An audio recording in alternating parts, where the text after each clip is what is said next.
दिल्ली सरकार में मंत्री आतिशी के नाम पर भी नोटिस जारी। क्राइम ब्रांच की टीम घर जाकर सौंपेगी नोटिस।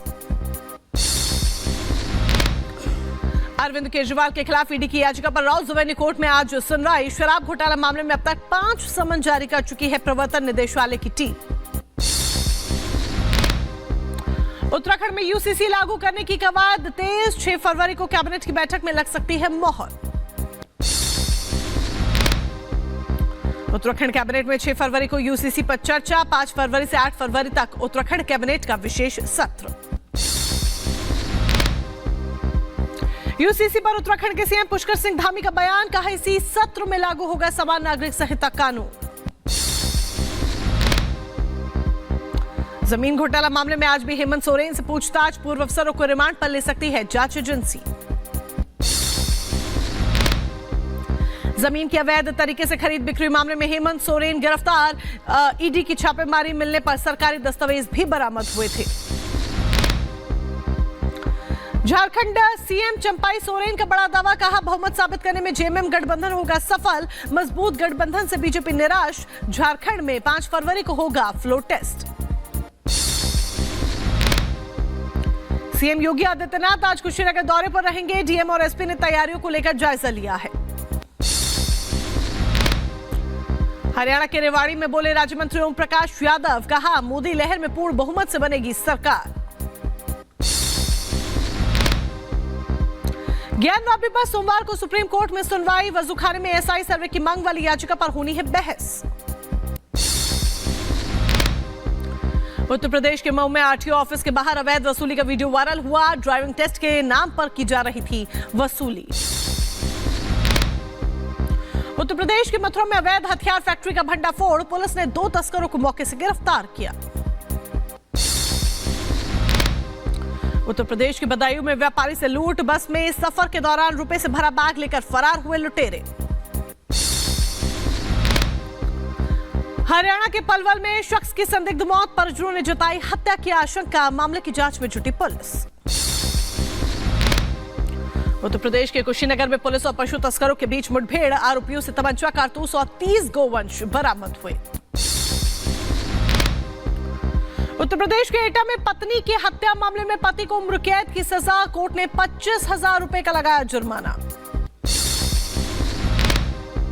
उत्तर प्रदेश के हमीरपुर में ट्रक ने स्कूटी सवार 3 लोगों को कुचला। एक की मौत, गंभीर हालत में 2 लोगों को अस्पताल में कराया गया भर्ती। उत्तर प्रदेश के रायबरेली में ट्रेन से कटकर युवक की मौत। रेलवे क्रॉसिंग पर रील्स बनाने के दौरान हुआ हादसा।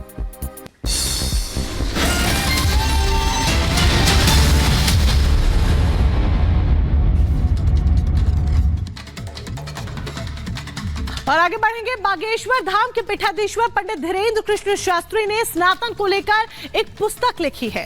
दिल्ली में इस किताब का विमोचन हुआ। किताब का नाम सनातन धर्म क्या है बताया जा रहा है। इस पुस्तक को लिखने में लगभग 2 साल लग गए हैं। एक खास रिपोर्ट देखिए।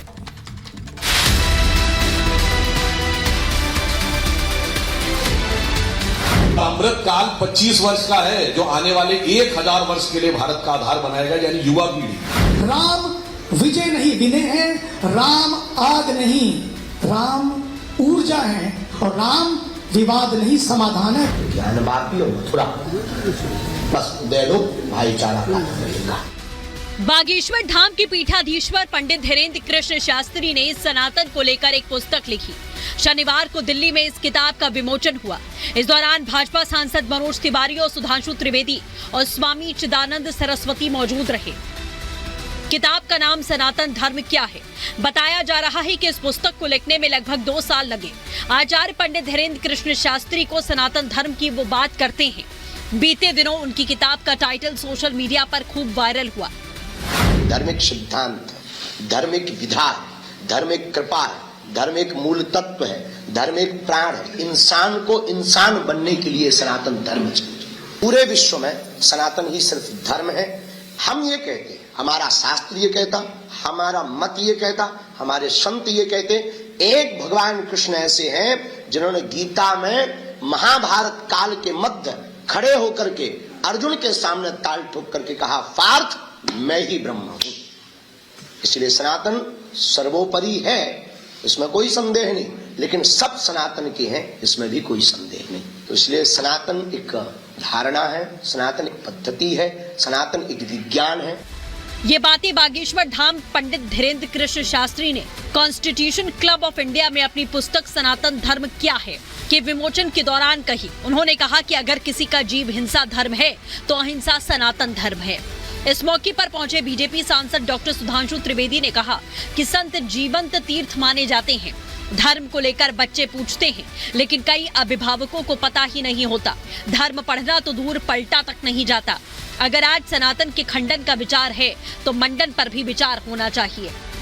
बाबा Bageshwar Dham represents the youngest India and the oldest civilisation both. यानी हमारी जो प्राचीन सनातन संस्कृति है उसके प्रतिनिधि हैं और युवा है।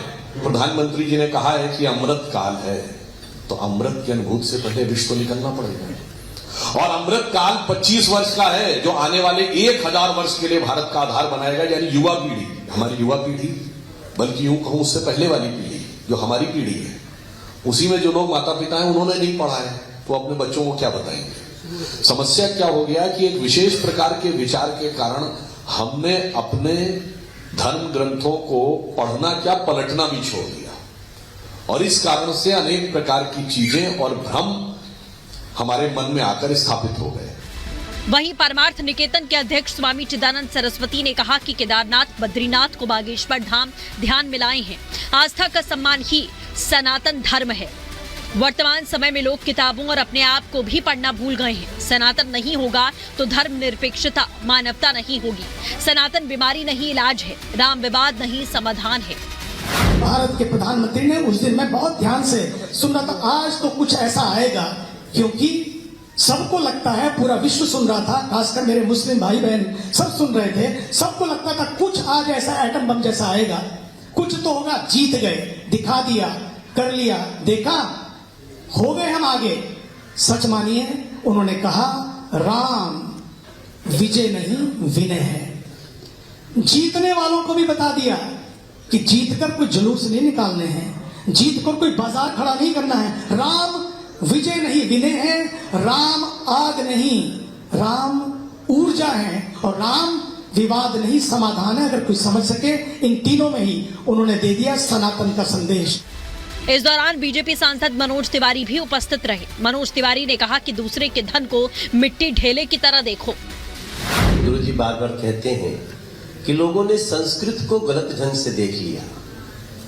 लोगों को लगा संस्कृत ही किसी एक का है, जबकि हम पढ़ते क्या थे, मातृवत परदारेषु परद्रव्येषु लोष्टवत। दूसरे की स्त्रियों को माता की तरह देखो, परद्रव्येषु लोष्टवत, दूसरे के धन को मिट्टी ढेले की तरह देखो। आत्मवत सर्वभूतेषु, जैसा आप हो वैसे ही सभी जीवों को देखो। यह पश्यति स पंडित, विद्वान वो है, पंडित वो है जो ऐसा ही देखता है। तो मुझे तो लगा नहीं किसी धर्म के लिए है, हर धर्म के लोगों को ऐसे ही देखना चाहिए।